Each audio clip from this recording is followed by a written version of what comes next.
नमस्कार, मी पूनम तुमचं पूनम बेसिक रेसिपीजमध्ये पुन्हा एकदा खूप खूप मनापासून स्वागत करते। तर आज आपण नवरात्र विशेष अगदी घरातील उपलब्ध साहित्यात तयार होणारी उपवासाची बर्फी बनवणार आहोत। अतिशय पौष्टिक आहे आणि त्याचबरोबर 9 दिवस ठेवली तरीही बिलकुल खराब होत नाही। चला रेसिपीला सुरुवात करूयात। त्यासाठी मी इथे लोखंडाची एक कढई घेतली आहे।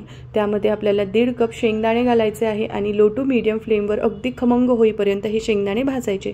जेवढे शेंगदाणे आपले खमंग भाजले जातात तेवढे या बर्फीला किंवा या वडीला चव खूप छान येते। त्यामुळे लो टू मीडियम फ्लेमवरच हे भाजून घ्या। असे फुटल्यासारखे दिसले की एका ताटामध्ये काढून रूम टेम्परेचरवर गार करायचे आहे। त्याच कढईमध्ये आता आपल्याला अर्धा कप किसून घेतलेलं सुकं खोबरं सुद्धा हलक्याशा सोनेरी रंगावर खरपूस होईपर्यंत भाजून घ्यायचं आहे। याऐवजी तुम्ही डेसिकेटेड कोकोनट वापरलं तरीही चालेल। खोबरं लवकर भाजलं जातं त्यामुळे सतत असं ते ढवळत राहायचं। आता यामध्ये 10 ते 12 काजू आणि 10 ते 12 मी बदाम घेतले आहे। तुम्ही तुमच्या आवडीचे कुठलेही ड्रायफ्रुट्स यामध्ये ॲड करू शकतात किंवा ड्रायफ्रूट स्किप केले तरीही चालेल। हलकेसे हे सुद्धा भाजून घेतले आहे। बघा, हे भाजलेले पदार्थ पूर्णपणे रूम टेम्परेचरवर गार करायचे आणि शेंगदाण्याची मी या ठिकाणी साल काढून घेतली आहे। तुम्ही शेंगदाण्याची साल नाही काढली तसेच वापरले तरीही चालेल।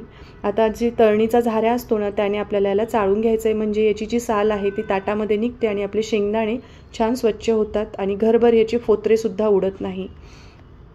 आता मिक्सरच्या मीडियम साईजच्या भांड्यामध्ये मी हे टाकलं आहे आणि पल्स मोडवर फिरवायचं आहे। खूप गोळा होईल इतपत आपल्याला याला मिक्सरवर फिरवायचं नाही आहे, त्यामुळे चालू बंद करत मिक्सर अशी याची छान बारीक पावडर तयार करून घ्यायची आहे।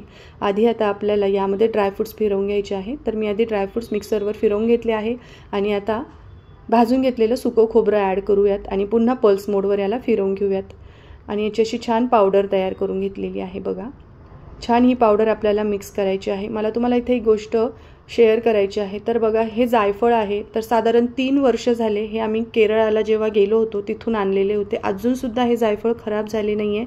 तर वरती असं टणक याचं असं कवच असतं ते फोडून घ्यायचं आणि आतमध्ये असं हे जायफळ निघतं।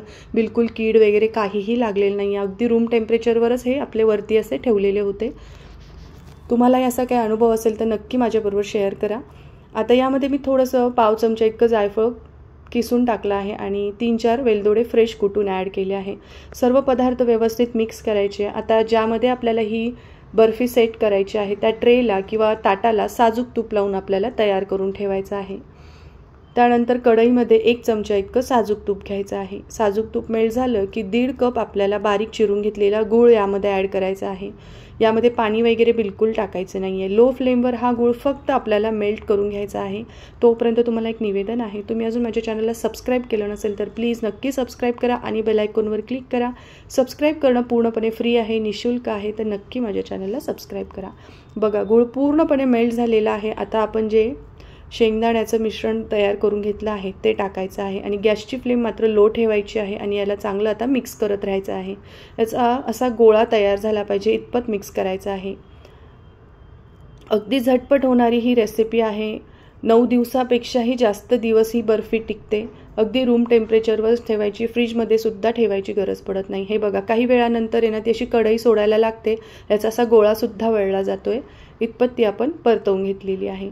आता पटकन आपल्याला हे मिश्रण तयार केलेल्या ताटात किंवा ट्रेमध्ये सेट करून घ्यायचं आहे। वरतून याला इव्हन करून घ्यायचं असं एखाद्या वाटीने। वरतून तुम्हाला ड्रायफ्रुट्स टाकायचे असतील तर तुम्ही ड्रायफ्रुट्स ॲड करू शकतात आणि कोमट असतानाच याच्या वड्या आपल्याला पाडून घ्यायच्या आहे।